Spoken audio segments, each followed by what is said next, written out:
HMS Invincible, the world's first battlecruiser. Like the preceding Indefatigable class, Invincible and her sisters were a product of the mind of Admiral Jackie Fisher, and his dictum, "Speed is armor." Invincible entered service in 1909, and when the First World War came, she and the other battlecruisers were stationed in Scapa Flow, waiting for an opportunity to face off against the German High Seas Fleet. This came with the First Battle of Helgoland Bight in August 1914, engaging German cruisers in the Bight with great success. Her speed and firepower proved successful again in 1914 when she and her sister Inflexible dispatched the German East Asia Squadron at the Battle of the Falkland Islands. However, on May 30th, 1916, as the flagship for Admiral Horace Hood's Third Battlecruiser Squadron, she led the squadron from Scapa Flow, and by the early evening of the following day, she was engaging the German battlecruisers, something quite different than the armored and light cruisers she had faced previously. Invincible was engaged by the leading two German battlecruisers, Lutzow and Der Flinge, armed with 12-inch guns, when at approximately 6:33 p.m., she was struck around Q turret, and a short time later, she exploded and broke in two, killing well over 1,000 men, including Admiral Horace Hood, thus ending the career of the world's first battlecruiser. Now, I will leave her design and career before Jutland to another video, as today I want to focus on the loss of Britain's first battlecruiser, as we've done videos covering the losses of Queen Mary and Indefatigable before, and we even briefly covered Invincible's loss in a video on Jutland losses. With that being said, let's get into the video. Late in the evening on May 30th, 1916, Admiral Sir John Jellicoe, Commander-in-Chief of the Grand Fleet, put to sea, after having received intelligence that suggested that the High Seas Fleet was putting to sea the following morning. At the same time, Admiral Sir David Beatty and his battlecruisers set sail to meet the High Seas Fleet. However, there was something off about the composition of Beatty's force that day, and we're going to play a little game. Let's see if you can spot the difference between these three squadrons. Beatty had under his command the 1st and 2nd Battlecruiser Squadrons, and the 5th Battle Squadron of Queen Elizabeth-class ships under the command of Rear Admiral Hugh Evan Thomas. This rather interesting composition would go on to affect the battle in numerous ways. Still, it begs the question, where was the 3rd Battlecruiser Squadron under the command of Rear Admiral Horace Hood? Well, they were in Scapa Flow, undergoing gunnery practice. The Battlecruiser Squadron certainly had their issues with gunnery, with Beatty even describing the gunnery of his battlecruisers as, collectively and separately, the battlecruisers' shooting was rotten.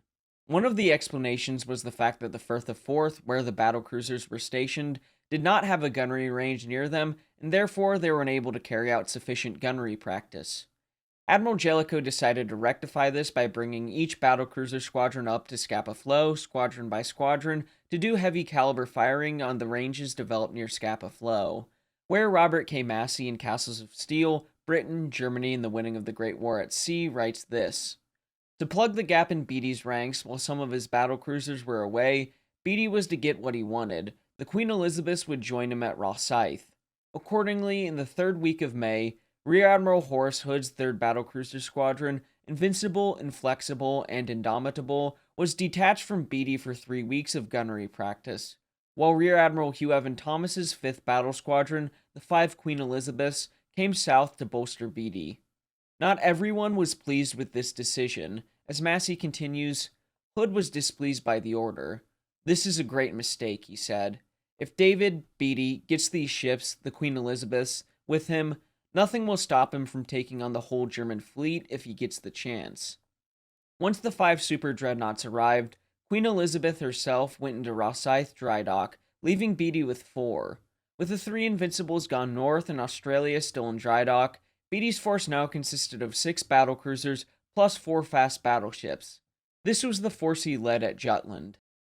So, with that being said, Hood and his 3 battlecruisers, which were the oldest ones operating with the Grand Fleet, those being his flagship Invincible, and the other 2 ships of the class, Indomitable and Inflexible, left with the Grand Fleet on May 30th to eventually join up with Beatty and his 6 battlecruisers and 4 battleships to meet the Germans in a battle in the North Sea.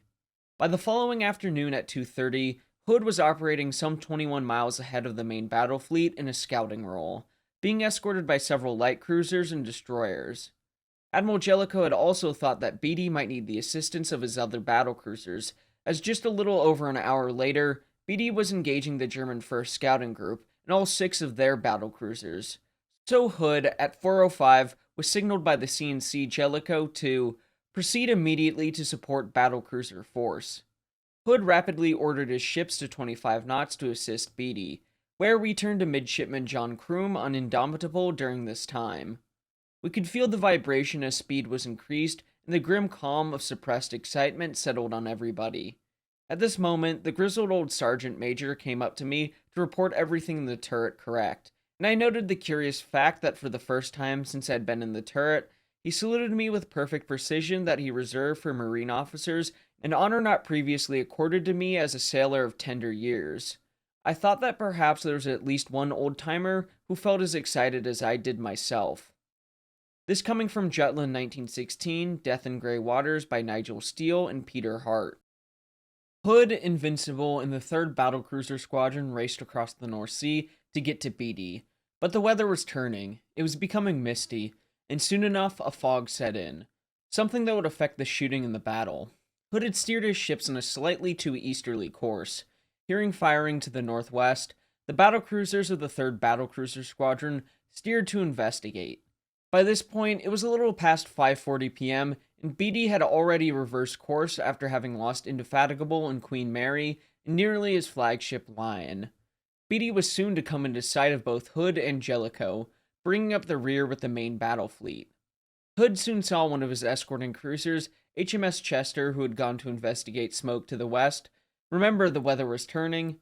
Chester continued to close the distance to within 6,000 yards of what turned out to be Vice Admiral Bodicker's 2nd Scouting Group, consisting of the cruisers Frankfurt, Wiesbaden, Pilau, and Elbing. Turning to Massey, because in the haze, Bodicker's light cruisers resembled the ships of the British 1st Light Cruiser Squadron. Chester came closer to take a better look. To encourage the deception, one of the German ships flashed a British identification signal, tempting Chester to come still closer. She was 6,000 yards away and had just recognized the 3 funnel ships as hostile when the 4 German cruisers simultaneously opened fire. A storm of shells swept over Chester, and within 5 minutes, she was hit 17 times. Her gun crews and bridge and signal personnel were ravaged. Her rangefinder and its crew were blown overboard. All voice pipe and electrical communications were smashed, and 3 of her 4 6-inch guns were destroyed. But her engines remained intact, and when, a moment later, her assailants suddenly found the tables turned and themselves in terrible danger, Chester was able to slip away to the north. Invincible and the other battlecruisers were not that far away, and Hood could see the orange flashes illuminating the murky sky and turned toward them. Recognizing the shell splashes surrounding the Chester as she came back into view, Hood looked to find her pursuers.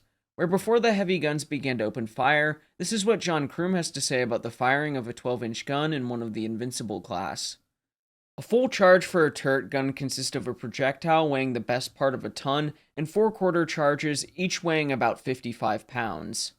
This explosive little load is brought up from the working chamber immediately below to the breech of the gun by a lift called a cage. This cage consists of a trough in which the projectile lies and a steel box made in 2 compartments, one above the other, in each of which are laid 2 quarter charges. As soon as the cage reaches the mouth of the gun, a folding telescopic rammer shoots out, butts the tail of the projectile, and propels it at great speed into the yawning breach. The rammer then flicks back, and as soon as it is back clear of the tray, the flap door of the cage springs open, and the lower 2 quarter charges drop onto the tray. These are rammed in a little way, and as soon as the rammer is back, the door of the cage is opened again, and the last 2 quarter charges drop out and are rammed into the gun breech. The rammer is withdrawn, the cage drops, the breech is closed and locked, and all is ready. The 12-inch guns of the 3rd Battlecruiser Squadron soon rang out, and it was the first time that Invincible had fired on enemies since the Falklands. These unexpected heavy shells caused Bodicker to send an urgent message to Vice Admiral Hipper, in charge of the scouting forces, that he was under fire from enemy battleships, and in the process both Wiesbaden and Pilau were heavily damaged by the accurate gunfire from Invincible and Inflexible. Wiesbaden was sunk by other forces later on, and during this action we come to Croom again where he writes, A few minutes later, a signal came through from Admiral Hood commanding our squadron, saying simply, "Good shooting, Indomitable," and the message was passed to the guns and cheered us considerably. We now really felt that we were indomitable and our admiral was invincible, and fell to congratulating ourselves. Turning to Massey just before 6 p.m., to rescue the German light cruisers, Hipper sent Regensburg and 31 destroyers to charge the Invincibles, but before most could launch their torpedoes, they were met by a countercharge from Hood's second light cruiser, Canterbury, and 4 British destroyers. In a free-swinging brawl at close quarters, the Germans somehow got the impression that many more British ships were present than was fact.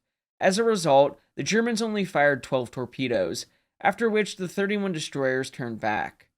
As this was going on, Jellicoe was in the process of deploying the Grand Fleet and preparing them for action, and made visual contact with Beatty, questioning him where the German battle fleet was.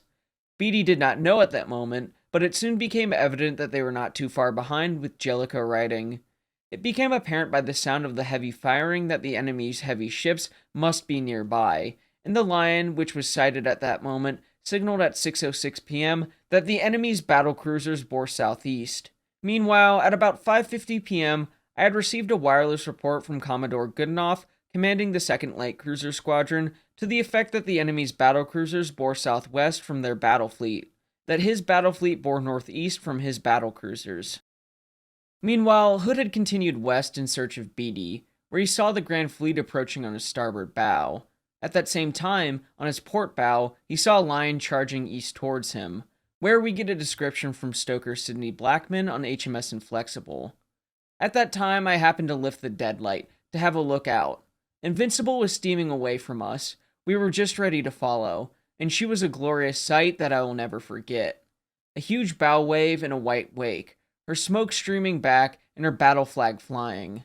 The normal station for Hood was just astern of Beatty, but in trying to maneuver to catch him, it would have put him ahead of Beatty. Accordingly, at 6:21 p.m., Hood led his 3 battlecruisers in a 180-degree turn to starboard, taking station ahead of line by 4,000 yards. Invincible, Inflexible, and Indomitable were now on a parallel course with the German battlecruisers some 9,000 yards away.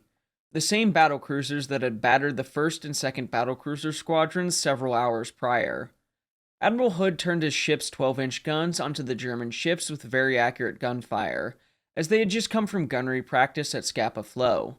Their 12-inch guns were trained onto the leading 2 German ships, Hipper's flagship Lützow and her sister Der Flinge, where an officer on Tiger writes, "The gunnery of the 3rd Battlecruiser Squadron was tremendous in its majestic intensity. Great rippling salvos running down the line of the 3 ships. Hits were showing all over Hipper's battlecruisers. Hood's flagship, in a short interval, fired almost 50 shells and hit Lützow 8 times during this period, where Hubert Dannreuther, an officer on Invincible, recalls a message from Admiral Hood. 'Your firing is very good. Keep it up as quickly as you can. Every shot is telling.' At the same time, Invincible was also receiving hits, but to an outside observer, it didn't seem to cause that much damage. Where we turned to George von Hasse, the first artillery officer on SMS Der Flinge and German battlecruisers of World War I, their design, construction, and operations by Gary Staff. Her guns were trained on us, and immediately another salvo crashed out, straddling us completely. 'Range 9,000, roared leading seaman Hanel. 9,000, salvos fire,' I ordered, and with feverish anxiety, I waited for our splashes. 'Over, 2 hits,' called out Lieutenant Commander von Stach. I gave the order, 100 down, good, rapid, and 30 seconds after the first salvo, the second left the guns. I observed 2 short splashes and 2 hits. Von Stach called, 'Hits!' Every 20 seconds came the roar of another salvo. At 6:31, the Der Flinge fired the last salvo at the ship. At that same time, Hipper's flagship Lützow was firing on Invincible, and Korvettenkapitän Gunther Paschen writes, 'Lieutenant Commander Bode quickly and clearly takes over, and to the unspeakable delight of the whole ship, 15 seconds later, our turrets except B speak again. I hear through the telephone everything said by Bode at the gunnery centers, and look again at the enemy. Over, 4 down, salvo, a straddle, salvo. As the sound of the fall of shot indicator squeaks, the red flame flashes up nicely and unmistakably from the water columns around the enemy. Signs of a hit like these make a very definite impression if one is seen twice. And sure enough, only a few seconds pass before the red glow breaks out everywhere, and this ship too blows up. It was Invincible. The Unconquerable conquered. De Flinge, as well as ourselves, had fired at her. For myself, I would not claim the credit from my highly esteemed brothers in arms, but to be just to Lieutenant Commander Bode, I must say that I have no doubts as to our being responsible. The squeaking sound, the straddling salvos, and the red flames, all were unmistakable. At around 6:33 p.m., Invincible had been hit in and around Q turret, igniting powder in the hoist and traveling down the trunk of the turret, and ignited both Q and P turrets' magazines. The whole central section of the ship, including the boiler rooms, coal bunkers, and the two amidship turret systems, was ripped apart in a gigantic fireball. Coal dust and other debris spurted from the broken hull, and the mast collapsed inwards, and the flame climbed into the sky, appearing like a tower of black smoke. Where Massey writes, "The ship broke in half, and the two severed halves sank until each rested vertically on the bottom. Then, when the smoke had cleared, a curious sight was seen. As the ship was 567 feet long, and the sea was only 180 feet deep. The bow and stern were seen standing separately, 100 feet of the bow and 100 feet of the stern, each with red bottom paint and gray topside paint, rising perpendicular out of the water." Another eyewitness on the cruiser HMS Yarmouth writes, "Suddenly, a dark smudge seemed to pass along the leading ship's side, the Invincible.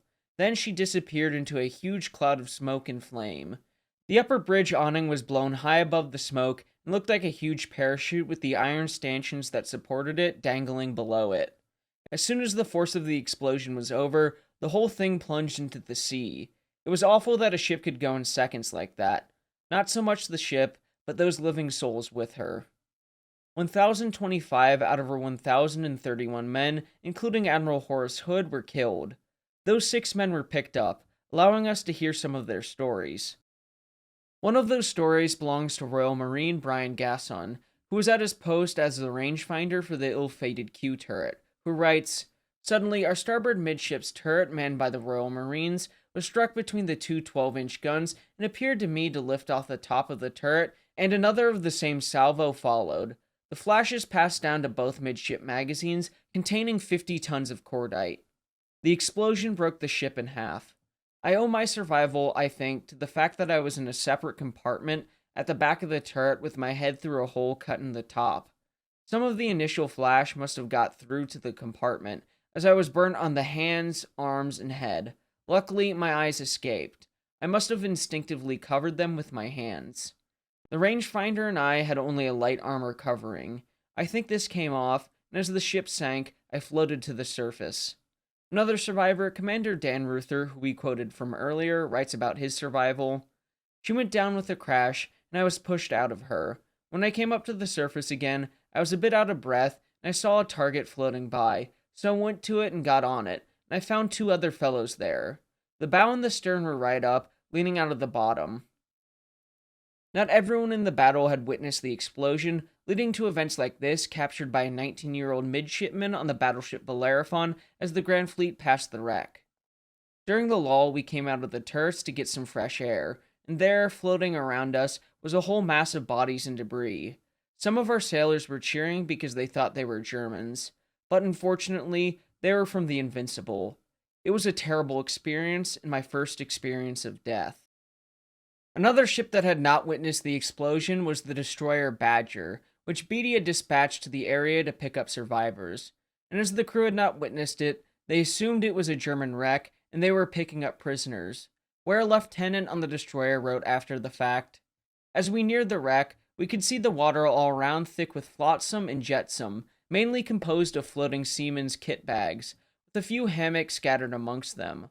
We also spotted a raft on which there were 4 men, and on the bridge they spotted 2 other survivors in the water.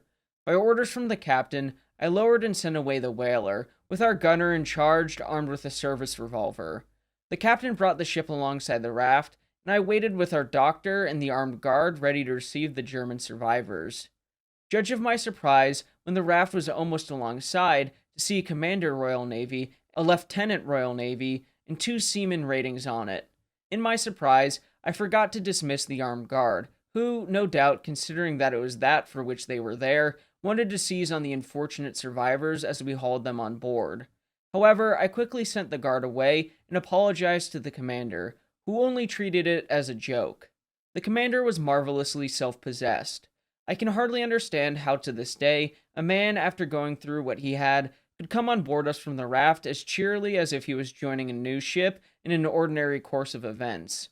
He laughed at the armed guard and assured us that he hadn't a scratch on his whole body, and that he had merely, as he put it, stepped into the water when the foretop came down. That commander they'd picked up was Dan Ruther, and soon after they picked up Gasson, both of whom, plus the 4 others, made miraculous escapes from the wreck of the Invincible. The Battle of Jutland continued around the wreck in the dead, eventually coming to a close early the next morning. Something we've discussed numerous times on the channel. The wreck of the Invincible would eventually settle at the bottom of the North Sea, where the wreck has been located and surveyed. I'll post a link to some more information on that in the description, as well as a link to a video on the losses at Jutland I discussed previously, detailing some of the reasoning for the losses as I strayed away from that here. At the time of release, it will have been 108 years today since Invincible went down, where I'd like to close out with a quote from Lieutenant Thomas Norman on HMS Benbow as his ship passed the wreck. "I had been keeping my eye open for Zeppelins, as I felt sure they must be about, and although I couldn't see one in the air, great was my joy when I thought I saw one wounded, lying in the water some distance on the bow. As we got closer, I found it wasn't a Zepp, but a ship, and felt rather elated at seeing the fruits of our labors. Alas, on getting closer, I found it was the Invincible with her bow and stern above the water, sticking up in the air at an angle of about 45 degrees. Her back broken and resting on the bottom. A destroyer was standing by with some survivors on board, a quantity of wreckage of course about, but no one in the water that I could see." Thank you all for watching, and please remember to like and subscribe as it will help the channel to grow. Until next time, my friends, have a great week.